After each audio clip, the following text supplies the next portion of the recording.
Is this a safe space?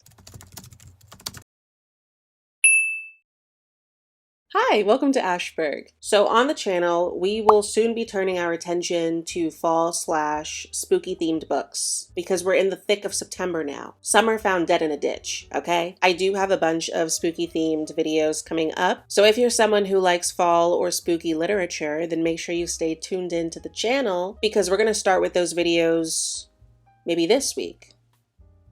Or next week. One of the two. I don't know which one. I just go where the mental illness takes me. But before we start that, we have to finish off the final book on my summer TBR, which is Happy Place. Truthfully, I'm not the biggest romance reader out there. Typically, if I'm reading a romance book, there has to be an extra element to the romance to make me interested. Smut, that's the element. It's smut. But if I can't get that, then I will accept instead a romance where the two main characters get put through just pages of emotional torture. Like if a romance is just going to be the main couple sharing a strawberry milkshake and swinging their legs under the table, you can keep it. I need them to feel like they're being sawn in half slowly, and then I can respect them. I feel like I'm revealing too much about myself. Anyway, if you want emotionally torturous material, Emily Henry is your girl. I've read 2 other books by her, People We Meet on Vacation and Book Lovers. People We Meet on Vacation I thought was really, really good. Book Lovers made me sob for the last 80 pages, which is the only thing I ever want out of a reading experience. So because for me, Emily Henry has a pretty strong track record, I went out and bought a hard copy of Happy Place. Hard copy. It was $27. My God. Damn, I'm really putting my faith in this bitch. So over the next couple days, we're gonna read Happy Place, talk about it, talk about our thoughts, feelings. You might see me cry, I don't know. And hopefully it's gonna be a reading experience that I'm gonna wanna repeat over and over again. Or else Emily Henry owes me $27. I will be by to collect my $27. I'm not playing with you. So I did read the first 4 chapters just to get a sense of what the plot is. For a little synopsis, Happy Place is about Harriet and Wynne, who were together for 8 blissful years, apparently. They were actually engaged. But for some reason that we don't know yet, they end up breaking off their engagement and it's been a really bad breakup. Because the breakup's been so bad for the both of them, neither of them have told their close friends or family about it yet, which is fine. Take your time. Except every year, their friend group goes to Maine to stay in this beautiful summer home. And that summer trip is coming up. And Harriet and Wynne kind of have some vague plans to let their friends know what's been going on before they find out that this trip is actually going to be the group's last because the summer home is getting sold. On top of that,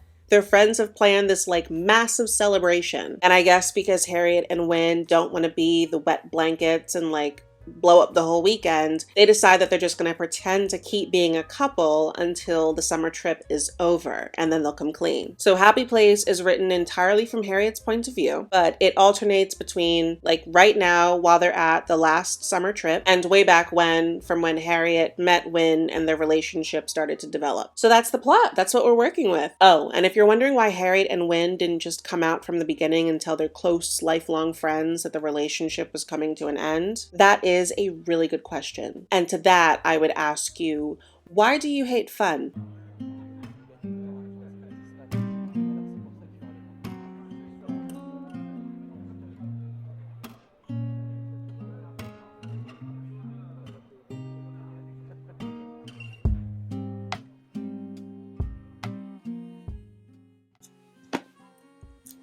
I just knocked my left breast out. Knocked her out. So we're 124 pages into Happy Place. Here is what I've discovered about myself. I love the fake dating trope. Lock me up. I know it's silly, and I know that it's hard to dream up a circumstance where fake dating would be the answer when you're older than 12. I get that. I get that it's illogical, but I love it. I mean, it's the only way that we were going to get these juicy moments between Harriet and Wynne. They have to share a room together. There's only one bed. And what's that I see? The shower is see-through? I mean, come on. Henry's just selling it. Okay, you can taste the bitterness and the resentment, but also the intense desire and the confusion and the betrayal. Ugh. A cocktail better than the pomegranate martini. It's good. It's just good. Harriet's pining is actually leaping off the page. And it's good too that it's written entirely from her point of view. So then we don't even really know how Wynn's feeling. And the fact that he's so hot and cold with her, like we don't know if he wants her back. We don't know if he misses her. Or we don't know if he's happy that the relationship is over. And so imagine the torture that Harriet's going through. Has he moved on? Is there someone else? Like she just has to sit there and not know. We should go through his phone. I would go through his phone. We're not gonna let this slide. I'm not about to sit here. We would get to the bottom of that. Or you can ask him, but like, oh, and if I did have a complaint, I do have one. The flashbacks to the beginning of Harriet and Wynn's relationship, like when they just meet, when they kind of start to find out they have feelings for each other, you could scrap that. For me, it's unnecessary. It kind of comes off like Emily Henry's just trying to emphasize how in love Harriet and Wynn are, how they've been in love from the very start, which I don't need. Because the whole book's been about them. Girl, the whole book's been about them being in love. Like, you don't have to convince me anymore. Like, at some point, they were madly in love. We already know that. I don't need extra chapters to prove that to me. But even that's a small issue. And I'm not a flashback girly to begin with. And I'm also not somebody who likes overly sentimental portrayals of relationships in books. I don't care to see over and over and over again how many examples there are of you being in love. If you do just enough, I'll believe you. I'll fill in the gaps. I don't have to know what the back of Wynn's mouth tastes like.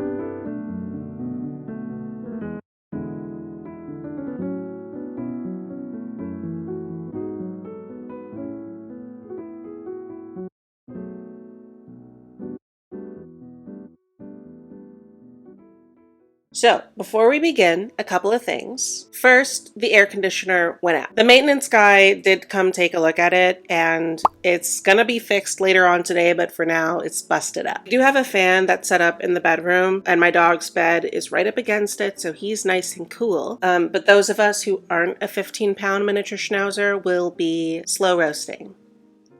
Like pork. That was number one. Number two is, be honest.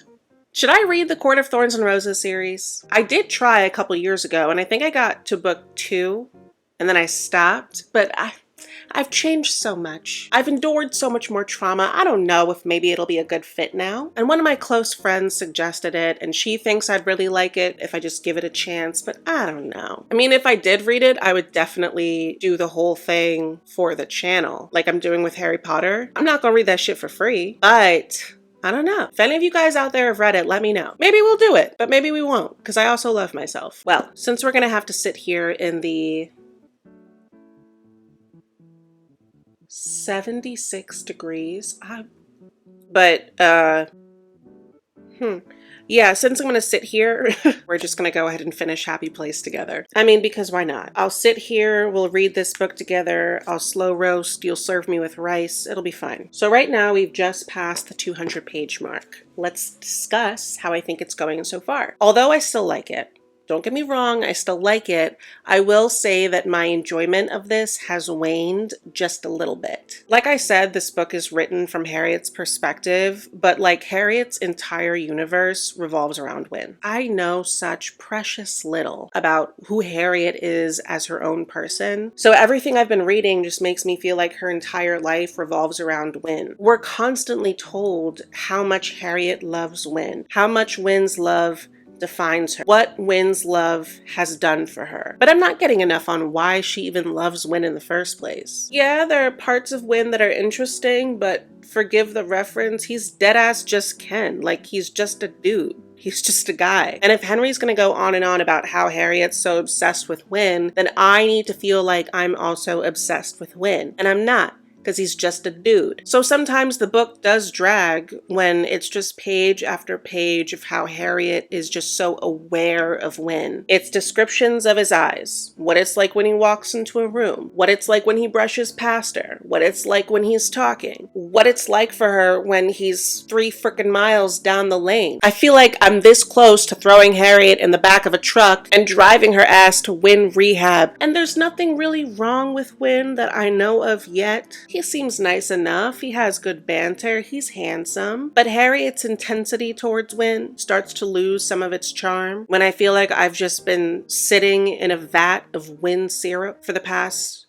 200 pages. But we have roughly about 150 pages left, so from here on out, let's just read it together and get this done. Like I said, I'm still liking it, I'm just not as in love with it, but that's how I felt about Book Lovers until the last 100 pages, and then I didn't stop crying. So we could turn this around, and if not, then Emily Henry, you will be dealt with.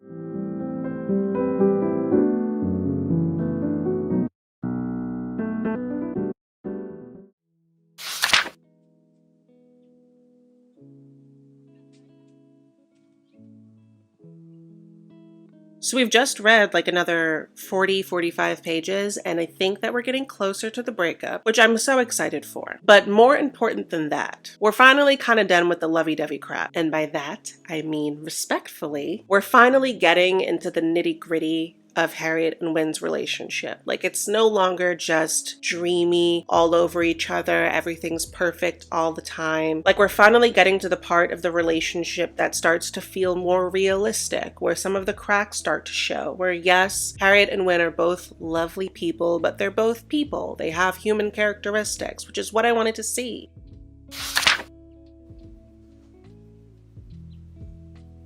Guys, this book has gotten so much better. It's gotten so much better over these last 100 pages. Maybe it's just that I'm not sentimental enough or romantic enough for the initial descriptions of Harriet and Win's relationship, where it's just a lot of them wanting to crawl inside of each other and nothing else but wanting to crawl inside of each other. And not that we can't read a healthy depiction of a relationship where two people are just in love. No, that would be crazy. I just really prefer the raw, bald emotions that come with a relationship where two people are in love, but circumstances are forcing them apart. Or maybe I just feed off of their unhappiness. Maybe I'm just sustained by the misery of fictional characters.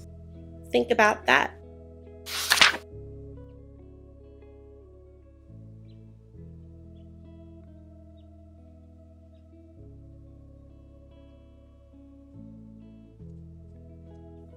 What? I just read the breakup scene? That was cold. Damn, that was hard to read. I need to know why the breakup was handled like that. Because if somebody did that to me, there would be no happy place. There would be revenge place.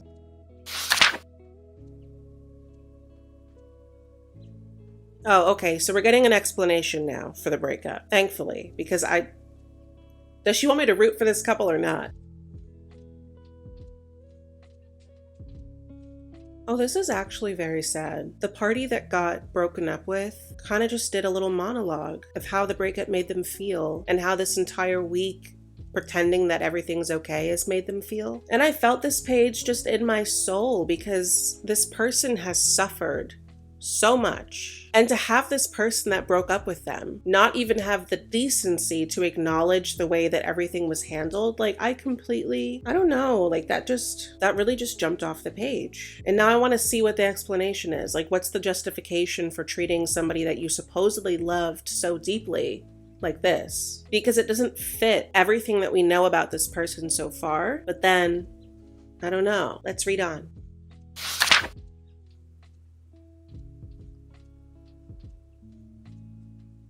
I have to think about this. I gotta think about this. Because I'm about to get mad. Okay, let me start off positively. Harriet and Wynne truly love each other. They do. And as much as I was giving Harriet a hard time before, there is something admirable about the devotion that they have to each other across so much time and in a way that's very pure, very just truly loving and comfortable and sweet. That's the positive part. The negative part is that I just don't understand this breakup. There are parts of it I understand. The negative part is that they're the dumbest people alive. I obviously will not get into the details of the breakup, but it essentially amounts to just the most massive miscommunications on both of their parts. Like, that's all this was just one big miscommunication. Wait a minute. No, I am getting mad. Wait, listen, I'm gonna pray that Henry pulls this together, because this is one of the reasons why I struggle with romance books so much. Adults talk, like adults have conversations with each other about things that are bothering them, concerns that they have, etc. It is not believable to me. It is not conceivable to me that Harriet and Wynne could be so obsessed with each other, claim to be soulmates and so madly in love, swear that they know each other inside and out. And then when it came down to it, they couldn't even have a simple conversation. How is that possible? How is that possible? Because now it kind of feels like the last 300 pages were a big old lie. Y'all were together every day for 8 years. And you threw it all the way because you couldn't, let me check my notes, talk to each other? You couldn't talk? I endured pages on pages about Wynn's green ass eyes, and y'all couldn't just talk to each other? I got the rant out of my system. So I'm feeling good, feeling fresh, feeling flirty, and ready to get back to finish this book, because we have 80 pages to go. So we gotta focus. We gotta get back into it, because there's no way that Henry's not gonna pull it together. I bought a hardcover version.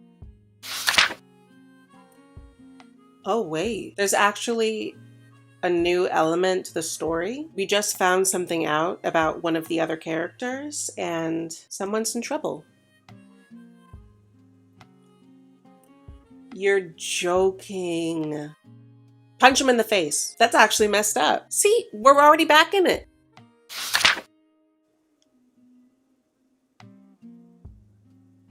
They did not just say that. Oh, no, no, no, no, no, no, no, no, no. Is this a safe space? Well, I know it's not literally safe because it's now like almost 80 degrees in my apartment and the AC won't be fixed until tomorrow. So I've been getting right with God, because if this is what hell is like.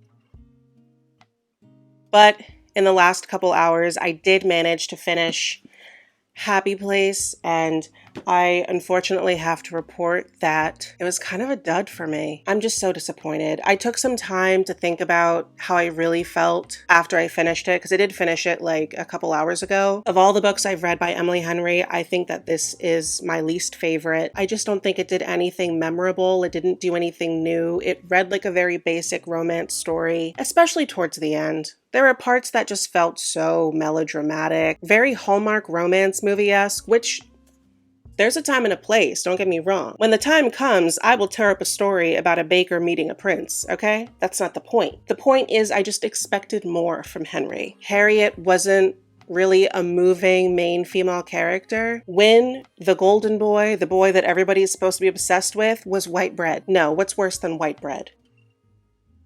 Rice cakes. And even though they were sweet and there were parts of their relationship that I connected with and parts of the larger friend group dynamics that I connected with, ultimately it just fell flat. Harriet and Wynne were just incredibly immature for two people claiming to have been in love for 8 years. That's not a short chunk of time for them to be making these rookie-ass mistakes. So I ended up giving it 3 stars.